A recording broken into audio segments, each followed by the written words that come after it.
cyari gishingiyeho muri icyo gihe nuko bamwe bavuga tuzabona ubwigenge ababiligi bagende cyangwa dukorane nabo, ariko cyane cyane tugarure mu gihugu ibyo baciye nk'umuco w'igihugu bari barawuciye, cyane cyane ibijyanye n'imihango ya kinyarwanda yose bayitaga imihango ya gipagani. Ibya kera byari byiza cyane, ntabwo twari tuzi ibintu bibi. Ibi twabibonye muri 60. Icyo gihe cyose ntabwo navuga ko u Rwanda rwari rwarabyutse nubwo rwari rwarabonye ubwigenge. Rwari rwarabonye ubwigenge ariko rubona ruri mu kirago ruryamye rwiyoroshe. Urwego rwo kurera abanyarwanda b'igitsina gabo, ariko ku banyarwandakazi nta kintu na busa cyari kiriho. C'était les leaders du parti Parmehutu et de rapprochement qui savaient réellement l'enjeu. Qu'est-ce qui se passait et qu'est-ce que l'indépendance signifiait pour eux une fois qu'ils avaient obtenu en se battant contre des compatriotes. Ubwo bwigenge rero njye mufata nk'igikorwa abari barakolonije u Rwanda bakoze kugira ngo bikize, ariko mu by'ukuri ni ubwigenge baraze u Rwanda ibibazo byinshi, baraze u Rwanda ibibazo by'urusobe. Nibaza ko n'ubwigenge ubwabwo ntacyo bwamariye abanyarwanda. Ubwigenge se ubw'ubu ngubu bwo kugira ngo umuntu yigenge, umugore yigenge n'umugabo yigenge, mbega baringanire.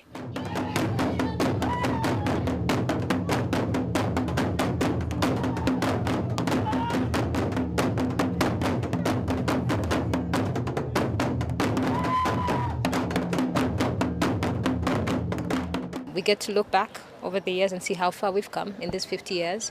But Rwanda, more than any other country, has sort of had, you know, the bad opportunity, I guess it's just like really bad luck, you could say, of having to stumble and fall. But what's most impressive about us is we managed to stand up and pick up from where we left off, and now we're doing such amazing things. So we've had to go through sort of a rebirth or a renaissance period.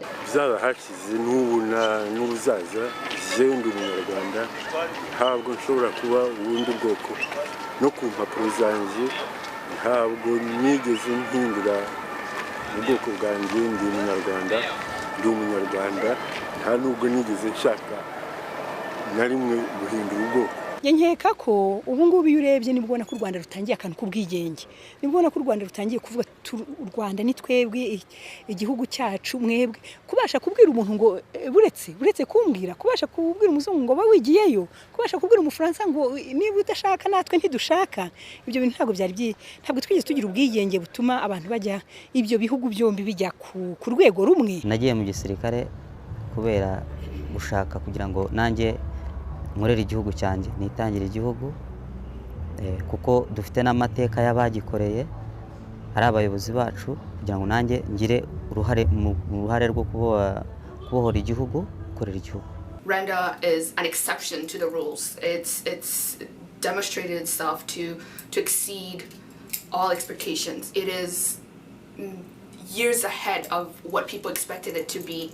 Côté sécurité, côté économie, côté tout ce que vous voulez, la vie, la mode de vie, byose ndabona ni ibintu bishimishije cyane, kandi turashaka ko bikomeze kuriya, kandi tufite vraiment 100% de confiance ko bizagenda kuriya. Ubu turi mu majambere, ubu nta bibazo dufite, ibyiza byose biri kuza, nta kibi gihari.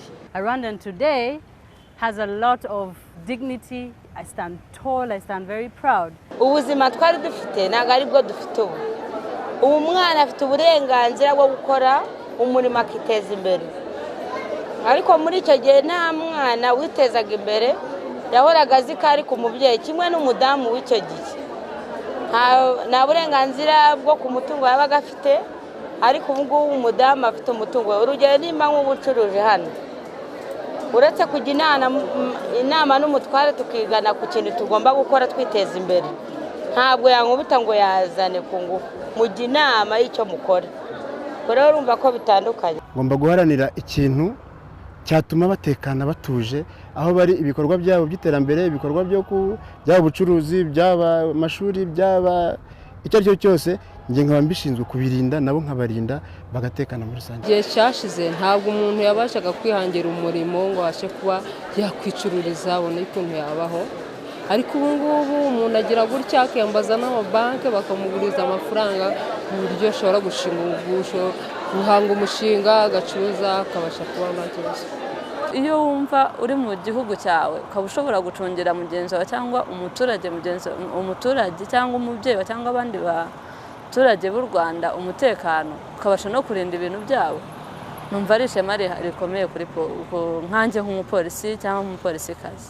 Ndacyariho ndahumeka, naherwe kuva kera ariko nakomeje imfuruka, bo banteye agahinda wari uzi ko n'abakizigenza muri muzika. Mu buzima busanzwe yaba mu miryango yaba mbese mu Rwanda bwose ubuzima bwashize ntabwo hari heza, ariko kuri ubu ngubu tumeze neza, nkanjye mbeshejweho na music yanjye kuri ubu n'impano zanjye ebyiri mu gushushanya, ndashushanya tableau zanjye bakazigura nkabaho, ndaririmba album yanjye akagurwa, concert zigakorwa, ntunzwe na music yanjye n'impano zanjye, so ndabona imbere ari heza kubera icyo ngicyo tu.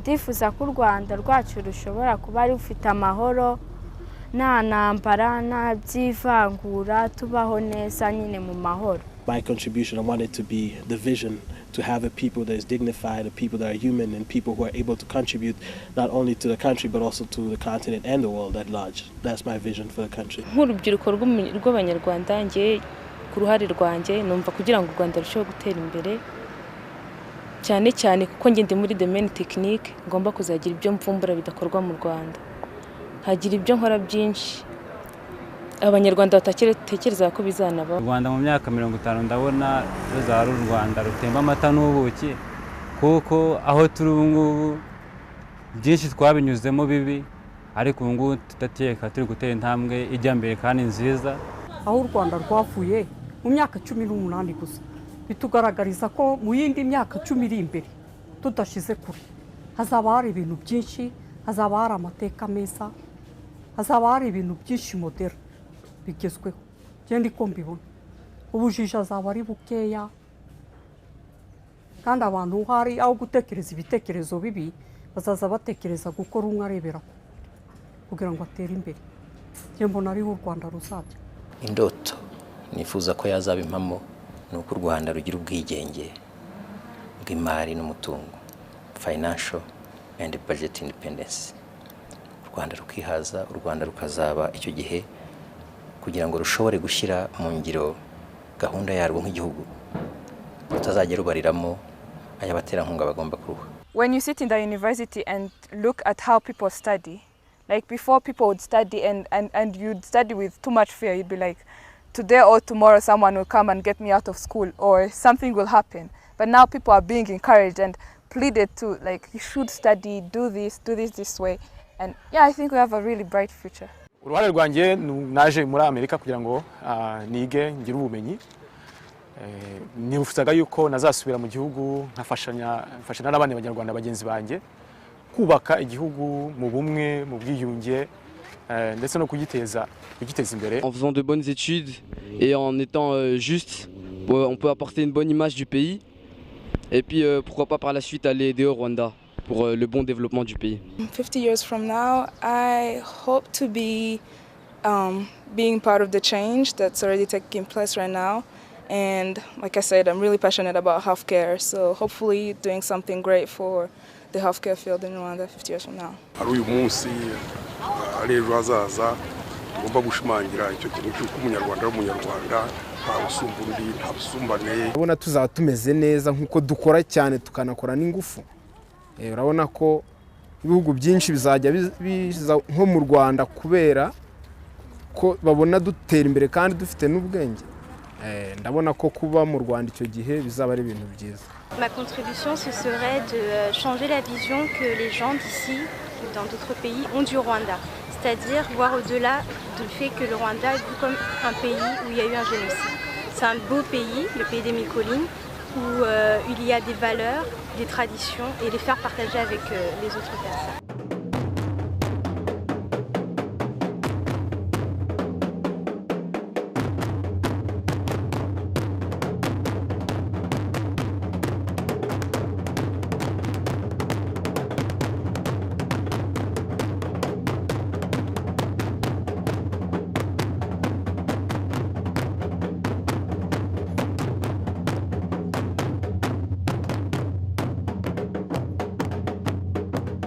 bege ariko agerageza no kwihangira imirimo nabona akazi azagakore ariko natakabona nawe akoresha amaboko ye nk'ubu urabona ndurira ngira gute ibintu byose ndabyimanikira urumva rero ku rubyiruko Rwanda rw'ejo babikunze bakabikora nabo bazagira imibereho myiza. First of all, bettering ourselves, getting ourselves to a certain level whereby we have something to offer the country, because we have a diversity of knowledge, a diversity of experience that we can be able to contribute to Rwanda. Iyo utekereje ubutwari, ubwitange abakurambere bacu bagiye bagaragaza, bamwe bakanahasiga n'ubuzima, usanga ko mu myaka 50 ari isomo rikomeye. Il faudrait que nous, la jeunesse, on s'active, qu'on sache que c'est nous qui devons travailler, on ne doit pas chercher ailleurs. La richesse c'est ici, c'est nous, c'est maintenant.